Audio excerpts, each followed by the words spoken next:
What's good, everyone, and welcome.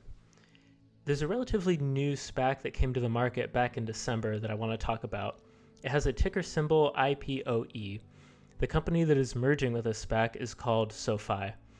And while it does have some hype around it, it is not what I would consider a hype or a fad stock. I grabbed 50 shares of the stock in my TD Ameritrade account, and I plan on dollar cost averaging my way up to 100 shares. This is definitely a long-term growth play for me, and it's something that the investor Chamath believes has the potential to 10x over time. This SPAC, under the funding of investor Chamath Palihapitiya, is planning on merging with a company called SoFi, or Social Finance, to take it public. Earlier in January, SoFi announced a definitive agreement to reverse merge with IPOE. The deal valued SoFi at $8.65 billion post-money. And the companies expect that the deal will close the first quarter of 2021. So basically, the latest we could possibly see this merger taking place is in March. Now, if you don't know who Chamath is, I highly suggest that you look him up. He's extremely intelligent and really interesting to listen to, just due to his articulate nature and way with words. Chamath, I believe, is one of the greatest investors of our age, achieving a near cult-like following over the past few years, not really dissimilar to Cathie Wood, as he was also an outspoken advocate of Tesla and Bitcoin back when everyone thought those were joke investments. Over the years, he's made several impressive investments, including Virgin Galactic and Amazon as well. His financial gains and contributions to the disruptive tech industry have been nothing short of incredible. So, where does this put SoFi?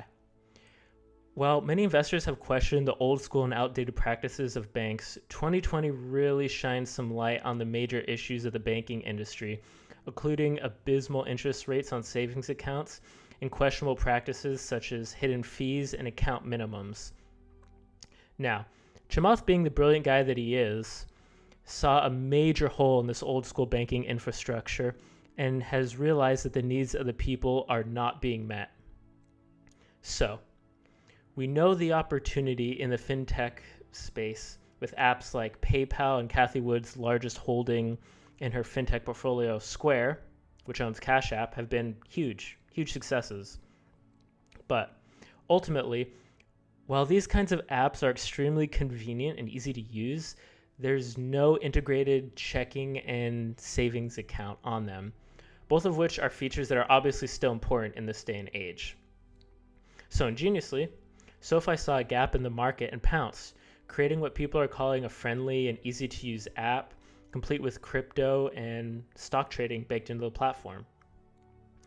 Now, aside from this, SoFi also totes being able to track your credit score, the ability to purchase insurance, and access loan programs, whether that be for both individual or business use.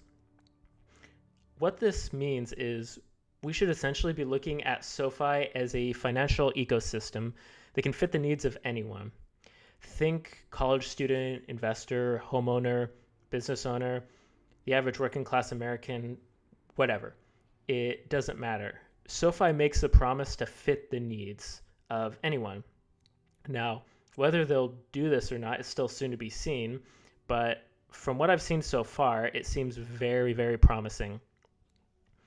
Now, while my words shouldn't be taken as financial advice, SPACs have a tendency to ride the wave up before crashing really hard back down. You see this with a lot of SPACs, so please be careful.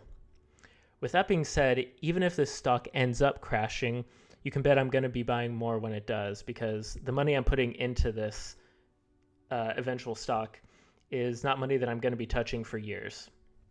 So, with that being said, I'd like to leave you all with a quote from Chamath when he was asked on CNN how he came across SoFi and what promises he saw in it. He said, and I quote, "A lot of the things I try to do is look back on some of the best investments I've made, like Amazon and Tesla, and try to find patterns. And in this, What I was trying to do was map those patterns into financial services. Just because we're at a point in time where it's clear that the banking infrastructure really isn't meeting the needs of US consumers anymore. People want low to no fees, they want fair, transparent lending, and they want a full suite of products so that you can basically have a one-stop shop. And SoFi was basically the top of the list. Thanks for listening, guys, and until next time.